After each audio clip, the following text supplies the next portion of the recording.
Hey there, and welcome to The Explainer. For so many years, hearing you have diabetes meant you had to kiss any dreams of exploring the ocean goodbye. But what if that's just not the case anymore? Today, we're diving right into the modern roadmap that can make scuba diving a real and safe adventure for many people with diabetes. This really is the million-dollar question, isn't it? For decades, the answer from the entire diving world was a hard, frustrating no. But, as medicine has gotten smarter, the answer has started to change. Now it's a yes, but it's a yes with a really big but. And that but is all about the critical conditions and protocols we're going to break down. So how did we even get to this point? Well, it's been a long road. After decades of just being discouraged and even facing formal bans in some places, a huge shift happened in 2005. The Dive Alert Network, you've probably heard of them as DAN, they held a workshop that created the first ever consensus guidelines. And that, right there, paved the way for where we are today. Diving is possible, but only if you follow the safety rules to the letter. So let's be crystal clear. The modern answer is yes. But look, this is not a casual, sure, why not, kind of yes. It's a yes that you earn. You earn it through careful planning, taking personal responsibility, and having a massive amount of respect for the unique risks you're facing. Let's get into what that really looks like. The entire game plan, every single rule is built to handle these two big risks. The number one, most immediate danger underwater is hypoglycaemia. That's low blood sugar. It can make you confused, or worse, cause you to pass out. That's a catastrophic failure underwater.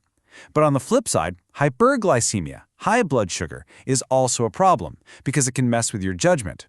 So keeping your blood sugar stable and predictable isn't just a thing, it's the thing. All right, before you even start browsing for a wetsuit online, your very first stop is the doctor's office. Getting that medical clearance from a physician, and ideally one who really gets dive medicine, is the most important, the most critical step. There are no ifs, ands, or buts about it. It is absolutely non-negotiable. And a huge part of that medical clearance is proving you're stable over time.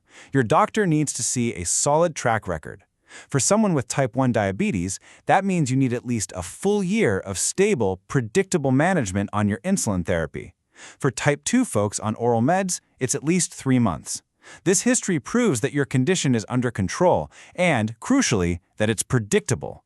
Predictability is everything when you're 60 feet down. Beyond your daily finger pricks, your doctor's going to look at this number, your HbA1c. Think of it like a report card for your average blood sugar over the last couple of months. To get cleared, it has to be 9% or lower, and that test needs to be recent, within a month of your assessment. This is the key metric that proves you've got things managed for the long haul, not just that you had a good week. Now, the guidelines are also super clear about when diving is just off the table. These are the hard stops. If you've had a severe low, one where you needed help in the last year, that's a no-go. If you have hypoglycemia unawareness, meaning you can't even feel your lows coming on, that is an absolute deal breaker. And the same goes for advanced complications with your eyes, kidneys, or nerves, or any significant heart disease. Safety has to be the number one priority, always. Okay, so you got your medical clearance. That's awesome.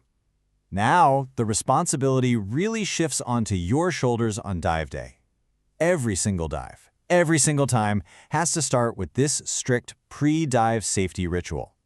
And this is not an optional checklist.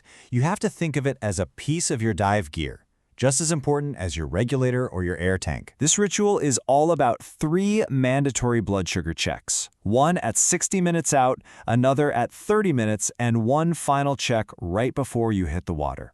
Now, why so many? It's simple. You're not just looking for a single good number, you're looking for a trend. You want to see which way the arrow is pointing. Is your sugar stable, or even better, slightly rising? That's your green light. But if it's dropping, that's a huge red flag and the dive is off. Period. And here is your target. Your blood glucose has to be stable or rising, and it has to be inside this green zone. That's between 8.3 and 16.7 millimoles per liter. If you're not in this zone, the dive is postponed. It's that simple. There is zero wiggle room on this. It's not a guideline, it's a rule. So, on top of your usual dive gear, you're going to have your own dedicated diabetic dive kit. Let's break it down into 3 parts. First, stuff for treatment. That means a waterproof source of fast-acting glucose, like gels or tablets. Second, stuff for testing, your meter and strips, safe and sound in a dry bag. And third, your emergency gear, a glucagon kit that stays on the surface with the boat captain or shore support, and clear written instructions for your team. You've done the checks, you're in the green zone, and you're cleared to descend. Awesome. But now what happens when you're actually down there? Well, the focus shifts. Now it's all about staying constantly aware, communicating clearly, and having a well-rehearsed emergency plan that you know by heart. This right here is your underwater lifeline. It's the L signal, made with your thumb and index finger. It's the universal pre-agreed sign for I feel low and we need to go up now. Your dive buddy and the dive leader absolutely must know what this signal means and exactly what to do when they see it. So what is that plan? If you're underwater and you start to feel those familiar, awful symptoms of a lows kicking in, what do? Knowing the answer to that question before you've even dipped a toe in the water is absolutely critical. The emergency plan has 4 immediate, non-negotiable steps. 1. Signal your buddy. Throw that L sign. 2. Together, you start a slow, safe, controlled ascent to the surface. 3. The second you break the surface, inflate your vest, get positively buoyant. And 4. Immediately get that fast-acting glucose from your kit and take it. This brings us to a final and super important point. Diving is never a solo activity. That's true for everyone, but it is especially true when you're managing diabetes. Your safety depends on a real team effort between you, your dive buddy, and your instructor or dive master. I mean, this quote from a key diving guide just says it all. An unaware instructor is a danger to their students and themselves. This just hammers home the life or death importance of being completely open and honest. Hiding your condition doesn't make you brave. It puts you and your entire team in serious danger. Everyone on the team has a crystal clear job.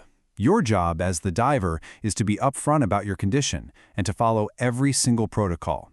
Your buddy's job is to know the signs of a low, know the emergency plan, and, this is critical, your buddy should not also have diabetes. You need someone who can give you their undivided attention if something goes wrong. And finally, the instructor has to verify your medical paperwork, brief the whole team on the plan, and enforce the rules for everyone. It's also worth pointing out that the main risks can look a little different depending on what type of diabetes you have. With type 1, the big challenges are usually the higher chance of going low and just the sheer complexity of managing insulin. With type 2, while lows are still a concern, especially if you're on certain meds, there's often a bigger focus on managing the related cardiovascular risks that can come with it. So, there you have it. Diving with diabetes has gone from a hard no to a very conditional yes. It's a yes that demands your respect, your careful planning, and your meticulous preparation. The roadmap for a safe underwater adventure is there. The only question left is, are you ready to follow it responsibly?